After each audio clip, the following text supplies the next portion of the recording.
안녕하세요. 오늘 2026년 2월 13일 금요일 당신이 보내주신 자료를 함께 깊이 파고 들어볼 시간입니다. 왜 어떤 공간은 우리를 편안하게 하고 또 창의적으로 만들어주는데 어떤 공간은 이상하게 우리도 모르는 사이에 기운을 쏙 빼놓는 걸까요? 정말 흥미로운 질문이며 건축가 크리스토퍼 알렉산더는 그 비밀이 바로 건물의 생명력에 있다고 말하는데요. 오늘 저희가 살펴볼 자료는 그의 저서 시리즈 질서의 본질, 1권, 생명의 현상의 10장, 살아있는 구조가 인간의 삶에 미치는 영향입니다. 네, 이 생명력의 정체가 대체 뭔지 함께 깊이 파고 들어보죠. 그렇죠. 보통 건축하면 구조나 기능을 먼저 떠올리는데 알렉산더는 거기서 한 발 더 나아가거든요. 물리적인 공간의 그 기하학적 구조가 우리의 가장 깊은 내면, 그러니까 그가 영혼의 자유라고 부르는 것에 직접적인 영향을 미친다고 주장해요. 아, 영혼의 자유. 네. 윈스턴 처칠의 유명한 말 있잖아요. 우리가 건물을 만들지만 그 후엔 건물이 우리를 만든다. 바로 그 어떻게를 집요하게 파고드는 거죠. 알겠습니다. 근데 영혼의 자유라는 말이 건축보다는 철학 책에나 나올 법한 단어잖아요. 맞아요. 좀 추상적이죠? 솔직히 처음엔 이게 무슨 소리지? 싶었어요. 이 추상적인 개념이 어떻게 딱딱한 벽돌이랑 연결된다는 건지 정말 궁금하네요. 저자도 그 점을 의식했는지 아주 재밌는 비유를 들어요. 바로 인체에 꼭 필요한 미량 원소에 빗대는 거예요. 미량 원소요? 네, 비타민이나 아연처럼 정말 극소량만 필요하지만 그게 없으면 우리 몸의 핵심 기능이 완전히 무너져 내리잖아요. 아, 네네. 그렇죠. 마찬가지로 환경이 가진 어떤 기하학적인 특성, 즉 그가 말하는 살아있는 구조가 우리 정신의 그런 미량 원소 같은 촉매 역할을 한다는 거죠. 와, 그 비유는 흥미롭네요.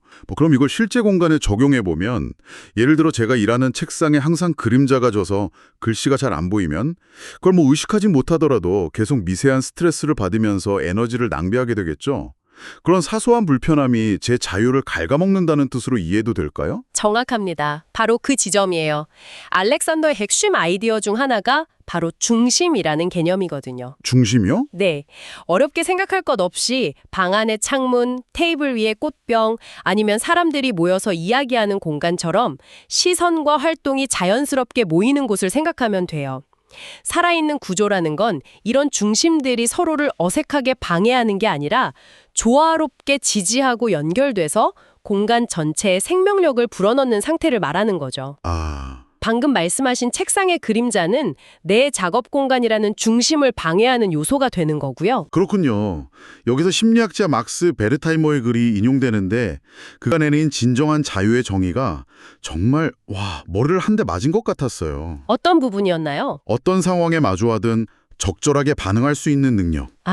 생각해보면 제가 정말 스트레스 받고 자유롭지 못하다고 느낄 때가 화를 내야 할 때 참거나 차분해야 할 때 불안해하는 것처럼 상황에 맞지 않은 반응을 할 때거든요. 그렇죠. 베르타이머는 그 적절한 반응을 막는 모든 것이 자유의 상실이라고 봤어요. 그게 내면의 강박이든 외부의 억압이든 상관없이요. 알렉산더는 바로 이 지점에 건축을 끌어옵니다. 우리가 매일 마주하는 물리적 환경이 우리도 모르는 사이에 우리의 적절한 반응 능력을 계속해서 방해하고 있다는 거예요. 그렇군요. 환경이 나도 모르는 사이에 내 에너지를 훔쳐가고 결국 자유를 앗아간다는 거네요. 네. 책에 나오는 플로리다 주택단지 사례가 딱 그 경우인 것 같아요. 맞아요. 그 주택단지는 차고문을 열면 바로 집으로 들어가게 설계되어 있어요. 이웃과 마주칠 공용 공간도 없고 집집마다 똑같이 생겨서 개성을 표현할 여지도 없죠. 이런 구조는 주민들이 이웃과 교류하고 싶은 자연스러운 충동이나 우리 집을 좀 예쁘게 꾸미고 싶은 욕구를 원천적으로 차단해요. 적절한 반응을 할 기회 자체를 앗아가는 거군요. 바로 그거죠. 그런 거시적인 문제뿐만 아니라 아주 미시적인 문제도 지적하잖아요. 그 스트레스 저장고라는 개념이 정말 흥미로웠어요. 네, 저자는 이 스트레스 저장고를 마치 컴퓨터의 메모리, 램 같다고 봐요. 램이요? 네, 돈 걱정이든 시끄러운 소음이든 불편한 의자든 종류에 상관없이 모든 스트레스가 이 한정된 메모리를 차지하는 거죠. 아, 결국 사소한 불편함들이 메모리를 다 차지해버리면 정작 중요한 일을 처리해야 할 정신적 자원이 남아있지 않게 되는 겁니다. 와, 그 비유 정말 와닿는데요. 버클리 대학 미술관 앞에 그 경사진 벽 예시를 보고 무릎을 탁 쳤어요. 아, 그 예시요? 건축가는 뭔가 예술적이고 독특하게 보이려고 벽을 비스듬하게 만들었겠죠.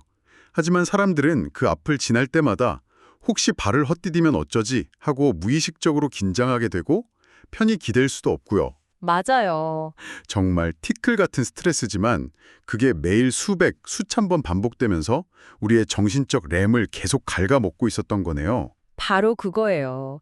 더 심각한 예시로 고층 아파트에 사는 어린 자녀를 둔 가족 이야기가 나와요. 네, 읽었습니다. 아이들은 밖에서 뛰어놀고 싶어 하는 게 당연한 충동이잖아요. 그렇죠. 하지만 엄마는 아이들을 계속 지켜볼 수 없으니까 불안해서 못 내보내요. 그렇다고 아이들을 좁은 집안에만 두자니 온갖 문제가 터지고요. 이건 이길 수 없는 스트레스 패턴이에요. 아, 이러지도 저러지도 못하는? 네, 엄마는 아이를 내보내도 스트레스, 안 내보내도 스트레스를 받죠. 이런 환경이 매일 반복되면 삶 전체가 얼마나 힘들어지겠어요. 듣기만 해도 답답하네요. 지금 이 방송을 듣고 계신 당신의 공간은 어떤가요? 혹시 하루 종일 앉아있는 의자가 조금 불편하거나 방의 조명이 눈을 피로하게 만들진 않나요? 알렉산더의 주장에 따르면 그런 사소한 것들이 당신의 스트레스 저장고를 지금 이 순간에도 채우고 있을지 모릅니다. 자, 그럼 이렇게 문제를 진단만 할 게 아니라 해결책도 찾아봐야겠죠. 이 책에서 뭔가 희망적인 대안도 제시하나요? 물론이죠.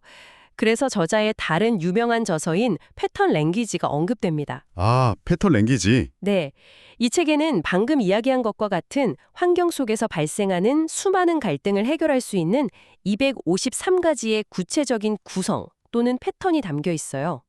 일종의 건축 레시피북 같은 거죠. 253가지나요? 정말 많네요. 책에서 예시로 든 모든 방의 양면에 창을 내라는 패턴 말고 이 자료를 읽으시면서 이건 정말 우리 집에 적용하고 싶다고 느꼈던 다른 흥미로운 패턴이 있었나요? 네, 입구의 공간이라는 패턴이 아주 인상 깊었어요. 입구의 공간이요? 네, 현관문을 열자마자 바로 거실이 나오는 게 아니라 외부 세계와 내부 세계 사이에서 마음을 전환할 수 있는 작은 완충 공간, 일종의 전시를 만들라는 거예요. 아, 완충 공간. 신발을 갈아 신고 외투를 벗고 잠시 숨을 고르면서 바깥의 소음과 스트레스를 털어내는 공간이죠. 이런 작은 배려가 집에 돌아왔을 때의 안정감을 크게 좌우한다는 겁니다. 오, 그거 정말 좋은데요. 저희 집도 문 열면 바로 거실이라 항상 정신이 없거든요. 그렇죠. 이런 패턴들은 결국 불필요한 에너지 낭비, 즉 정신적 램의 소모를 줄여서 우리가 더 중요한 문제에 집중할 자유를 되찾게 해준다는 거군요. 맞습니다. 이 개념을 가장 아름답고 극적으로 보여주는 사례로 저자는 사진작가 앙드레 케르테스가 1930년대에 찍은 파리 사진들을 제시해요. 네, 저도 그 사진들을 찾아봤어요. 사진 속 사람들은 누가 봐도 가난하고 힘든 시절을 보내고 있거든요. 그런데 이상하게도 그들의 표정이나 몸짓에서는 억압이 아니라 어떤 강인한 자유가 느껴진다는 거죠. 맞아요. 저도 정말 그랬어요.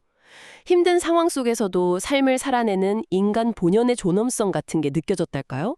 근데 솔직히 조금 회의적인 시선으로 보게 되네요. 어떤 점에서요? 케르테스의 파리 사진 속 사람들이 자유로워 보였던 건 가난했지만 끈끈한 공동체가 있었기 때문 아닐까요? 이걸 전부 건축 환경의 순수성 덕분이라고 말하는 건 너무 과한 해석 아닐까요? 아주 날카로운 지적이에요. 저자도 그 점을 인정할 겁니다. 하지만 그는 우리가 간과하고 있는 중요한 한 가지를 짚어내요. 바로 그 당시 파리의 물리적 환경에는 군더더기가 없었다는 점이에요. 군더더기요? 네, 거대한 광고판, 구매를 유혹한 찬란한 쇼윈도, 개발업자의 상표 같은 인위적이고 상업적인 요소들이 거의 없었죠. 돌, 나무, 회반죽, 유리 같은 세상의 본질적인 재료들만으로 이루어진 공간이었어요. 아, 그러니까 그런 순수한 환경이 사람들의 정신적 에너지를 빼앗는 자잘한 스트레스 요인들을 제거해줬고 네, 그래서 사람들은 가난이라는 삶의 진짜 문제에 더 집중하고 맞설 수 있었다는 거군요. 정확해요.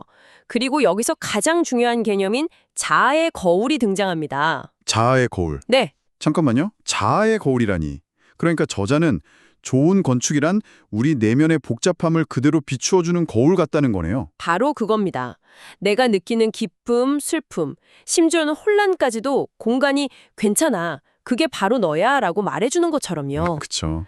반면 생기 없는 현대의 쇼핑몰은 너의 감정은 중요하지 않아. 넌 그냥 소비자일 뿐이야 라고 말하는 것과 같고요. 이거 정말 강력한 아이디어인데요. 맞아요.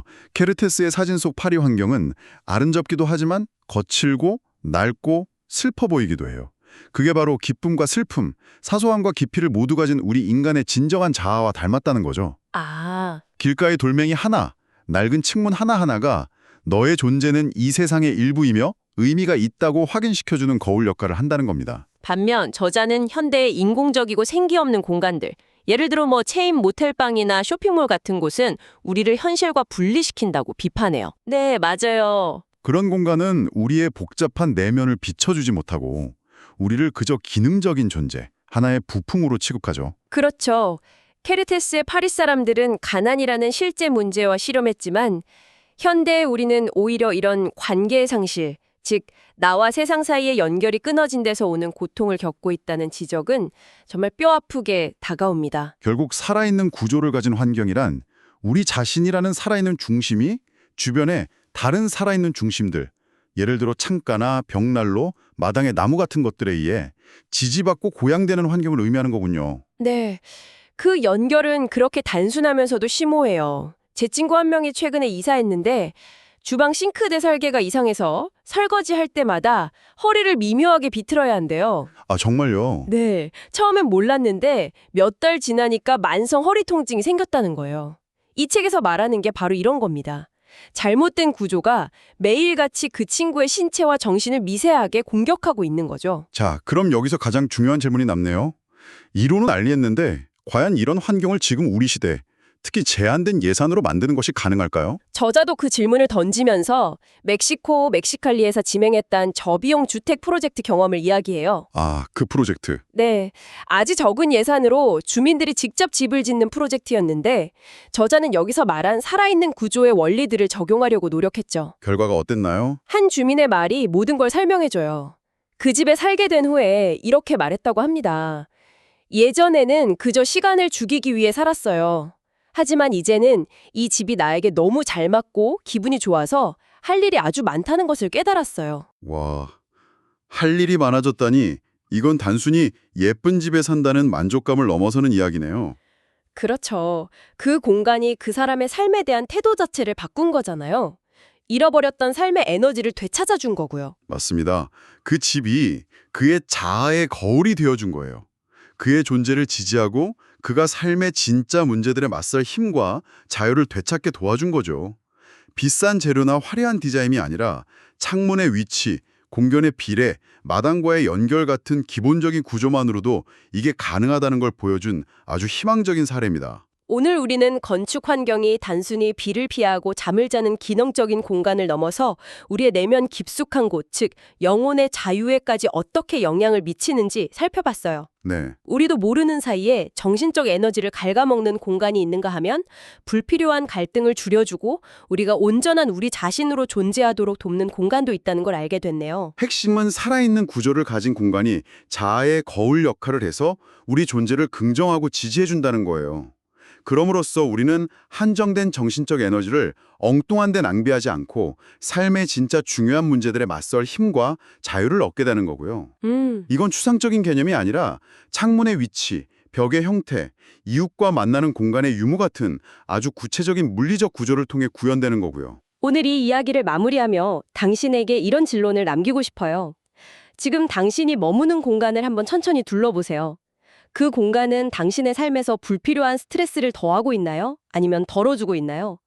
그리고 더 나아가 그 공간이 당신의 복잡하고 다층적인 진정한 자아를 비춰주는 거울처럼 느껴지세요? 아니면 당신을 그저 기능적인 부품으로 만드는 텅 빈 상자처럼 느껴지시나요?